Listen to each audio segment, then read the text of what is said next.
Hello everyone.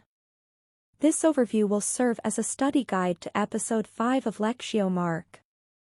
The video presentation by Dr. Tim Gray will be held on this Monday at 8 p.m. It will be followed by reflection questions and model answers for a deeper understanding of the subject. Jesus' act of healing a man with a withered hand on the Sabbath ignites controversy. An overview on Lectio Mark, Binding the Strong Man, Episode 5. Mark chapter 3 presents a pivotal moment in Jesus' ministry, brimming with actions and pronouncements that challenge the religious authorities and foreshadow his role as the Messiah. Let's delve deeper into some key themes. Clash on the Sabbath. Jesus' act of healing a man with a withered hand on the Sabbath ignites controversy.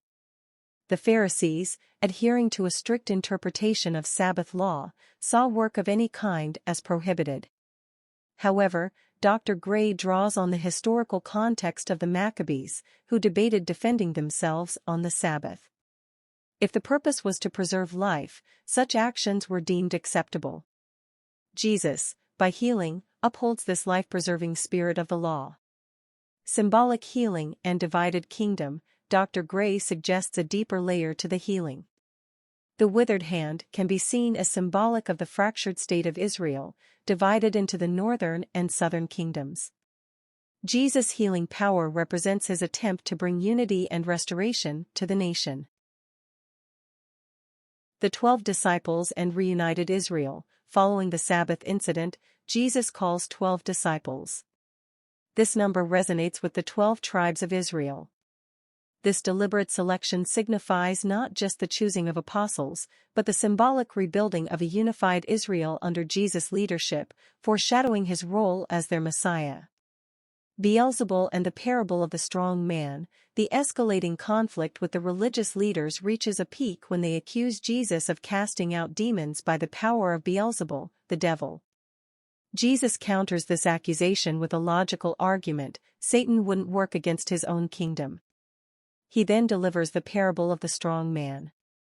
Here, Jesus portrays himself as a stronger man who overpowers a fortified house, representing Satan's domain, and plunders its contents, symbolic of freeing people from demonic influence. Echoes of Isaiah and liberation. Dr. Gray points out a possible allusion to Isaiah 49 in Jesus' use of the strong man imagery. Isaiah prophesied that God would deliver his people from captivity.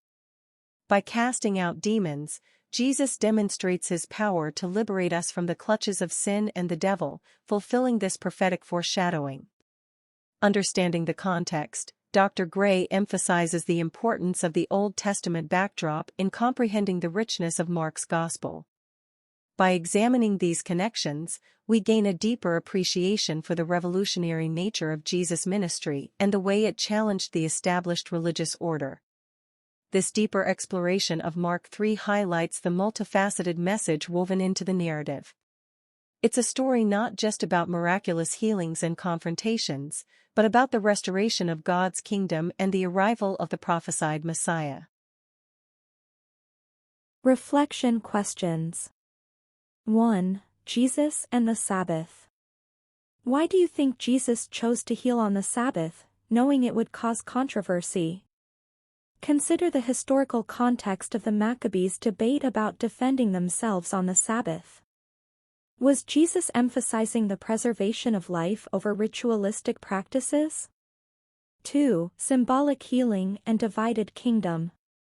Dr. Gray suggests the withered hand represents the fractured state of Israel. How does Jesus' healing action foreshadow his role as the Messiah according to Old Testament prophecies? 3. The 12 disciples and reunited Israel. Why do you think Jesus chose 12 disciples? What is the significance of this number in the context of Jesus' message and the Jewish tradition? Thank you for viewing. May God bless you today and always.